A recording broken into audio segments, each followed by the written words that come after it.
Los saludo de manera cordial y respetuosa. Mi nombre es Hugo Barrera y continuando con la serie de videos que he decidido compartir con ustedes para aportar mi grano de arena a la construcción de una Colombia mejor, vamos a continuar analizando algunos apuntes del libro Las Venas Abiertas de América Latina de Eduardo Galeano. Veamos.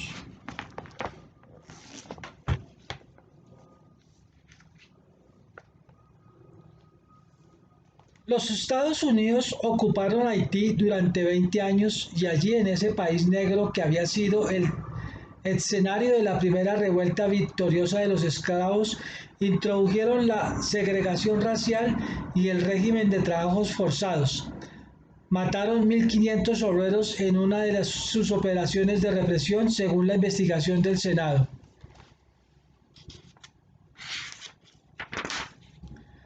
Según la investigación del Senado norteamericano en 1922, y cuando el gobierno local se negó a convertir el Banco Nacional en una sucursal del National City Bank de Nueva York, suspendieron el pago de sus sueldos al presidente y a sus ministros para que recapacitaran.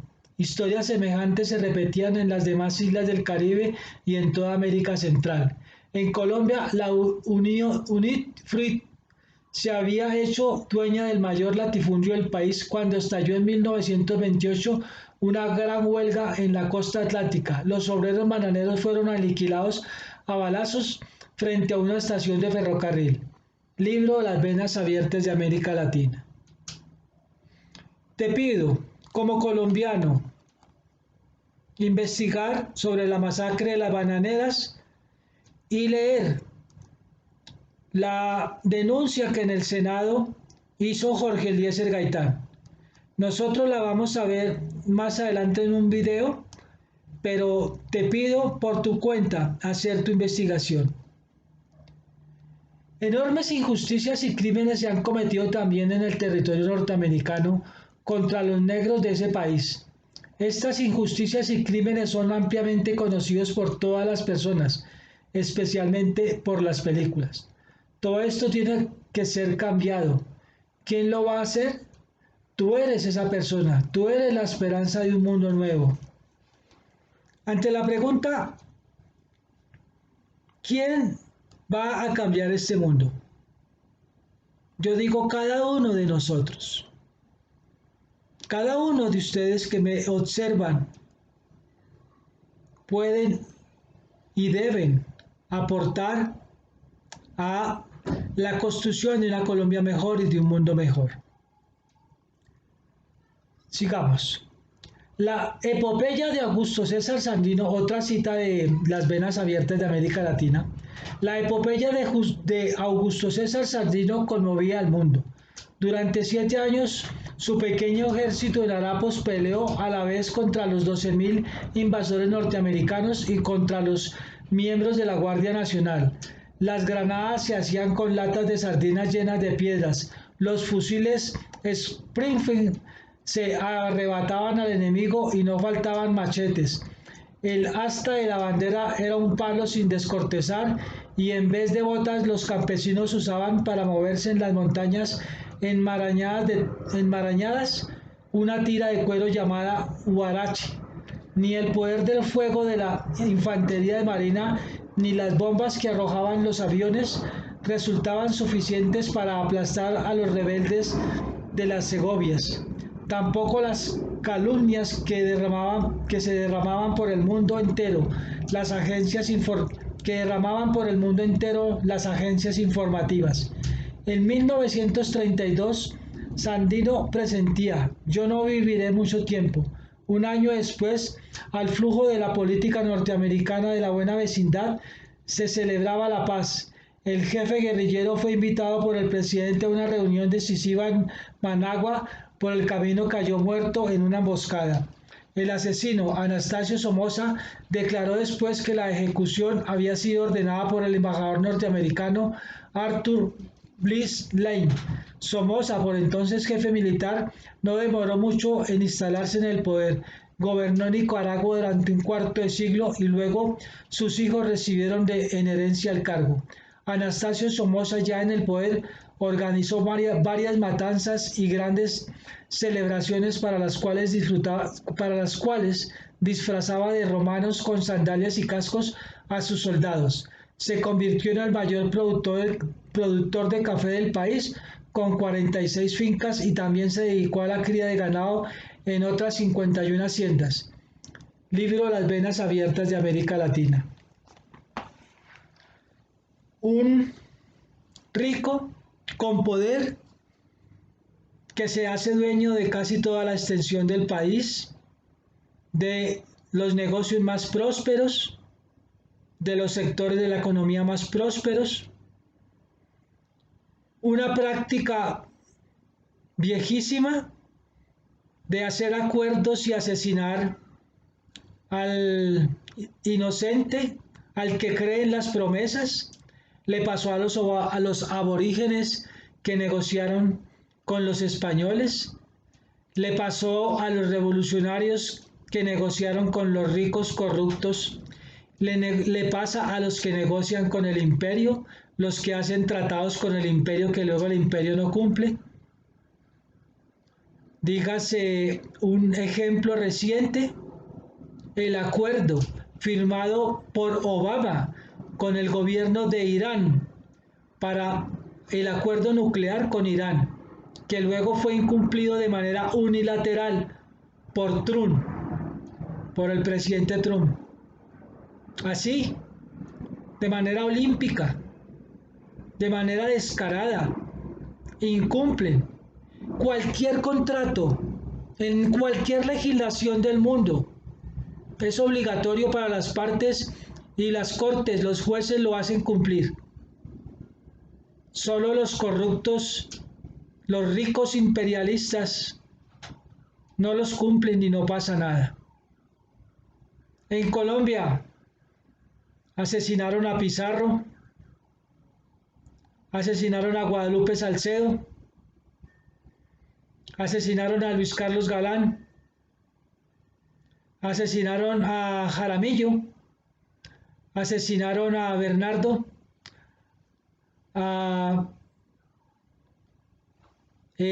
asesinaron al humorista Jaime Garzón. Asesinan y asesinan a personas, a líderes, y no pasa nada. Dicen las autoridades que van a investigar hasta las últimas consecuencias para que paguen los culpables.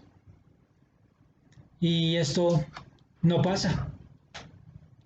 No pasa porque la intención no es que pase. La intención es calmar los ánimos, es prometer justicia, pero no hacerla. Sigamos.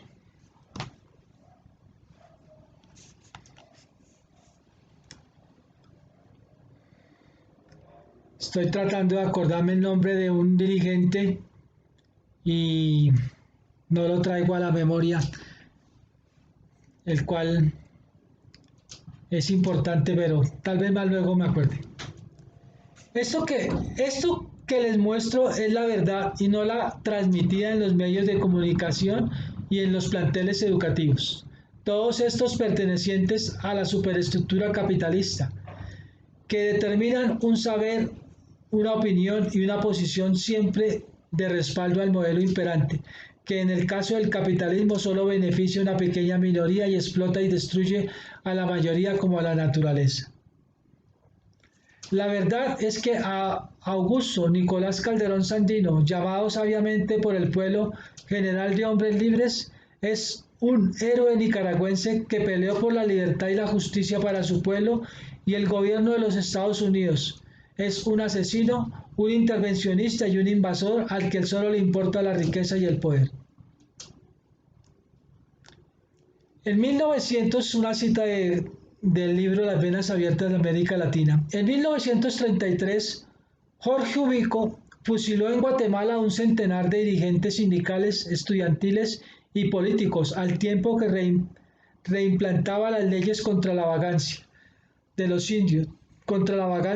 los indios, Cada indio debía llevar una libreta donde constaba sus días de trabajo. Si no se consideraba suficiente, pagaba la deuda en la cárcel o arqueando la espalda sobre la tierra gratuitamente durante medio año. En la insalubre costa del Pacífico, los obreros que trabajaban hundidos hasta las rodillas en el barro cobraban 30 centavos por día. La United Fruit demostraba que Ubico la había obligado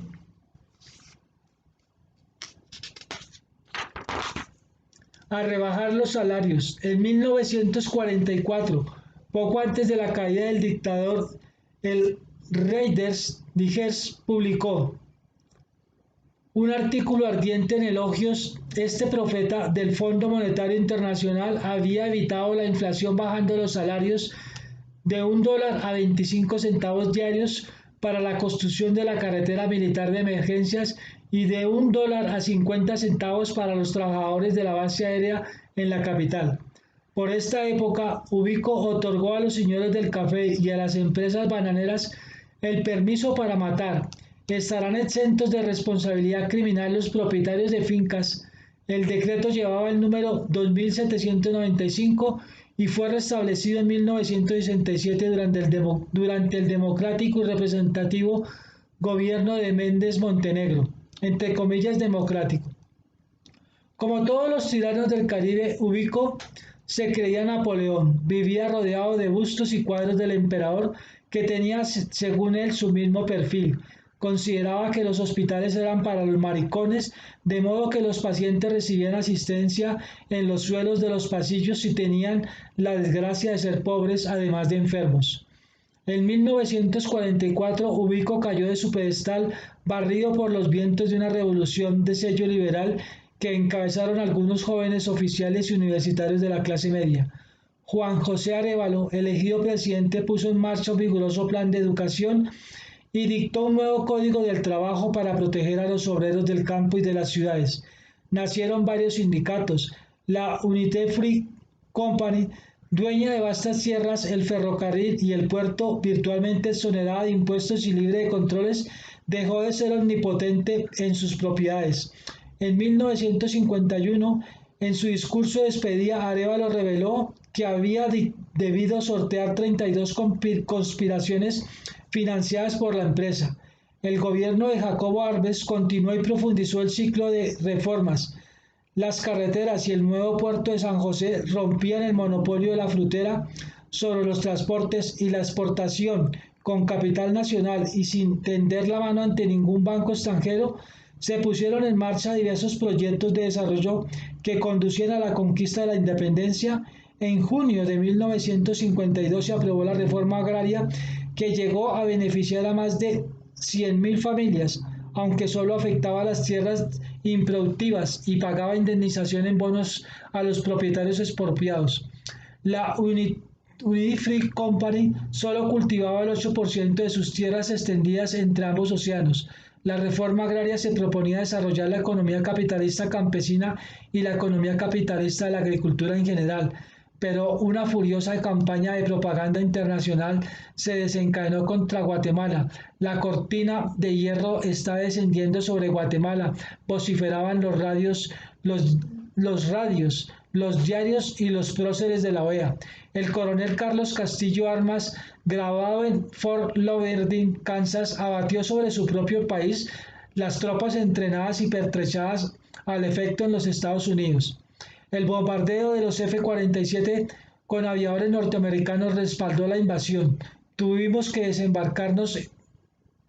deshacernos de un gobierno comunista que había asumido el poder, diría 9 años más tarde Dwight Eisenhower.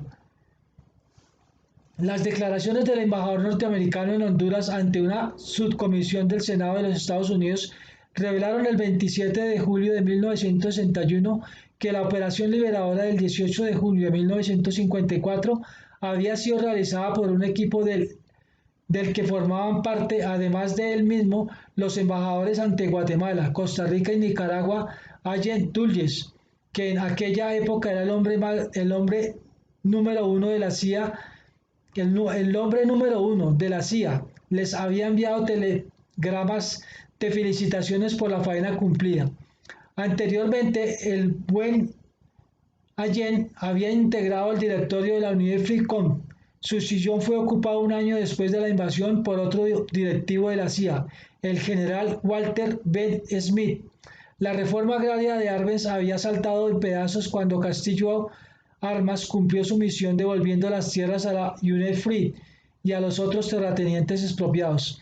En 1967 fue el peor de los años del ciclo de la violencia, inaugurado en 1954. Un sacerdote católico norteamericano expulsado de Guatemala, el padre Thomas Melville, informaba al National Catholic Report en enero de 1968.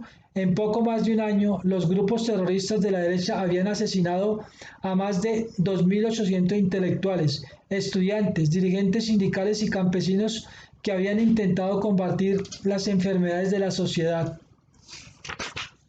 guatemalteca. El cálculo del padre Melville se hizo con base a la información de la prensa, pero la mayoría de los cadáveres nadie informó nunca. Eran pobres indios sin nombre ni origen conocido. La represión indiscriminada formaba parte de la campaña militar de cerco y aniquilamiento contra los movimientos guerrilleros.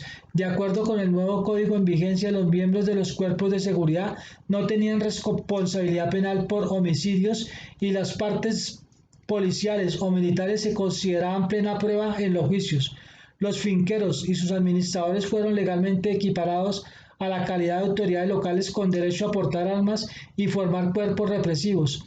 No olvidaron los teletipos del mundo con las primicias de la sentencia de la sistemática carnicería.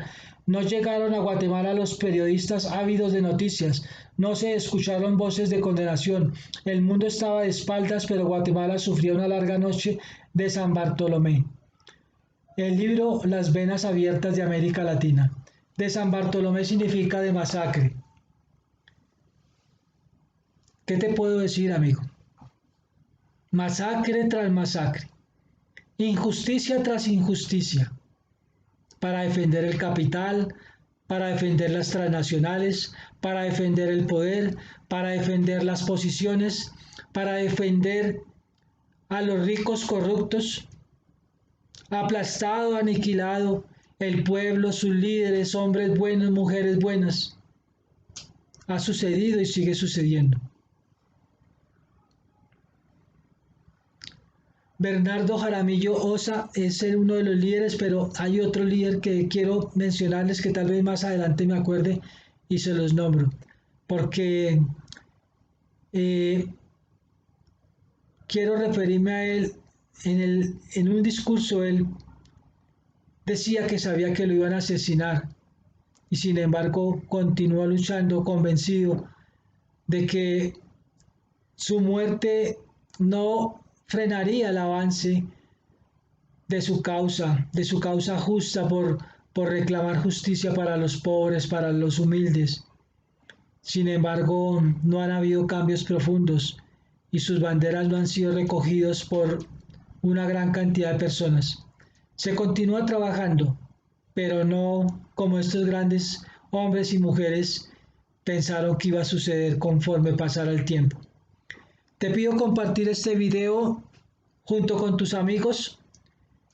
Es la forma que te pido me permitas llegar a más personas para con mis ideas sensibilizar y motivar a la construcción de una Colombia mejor. Un abrazo y nos vemos en el próximo video.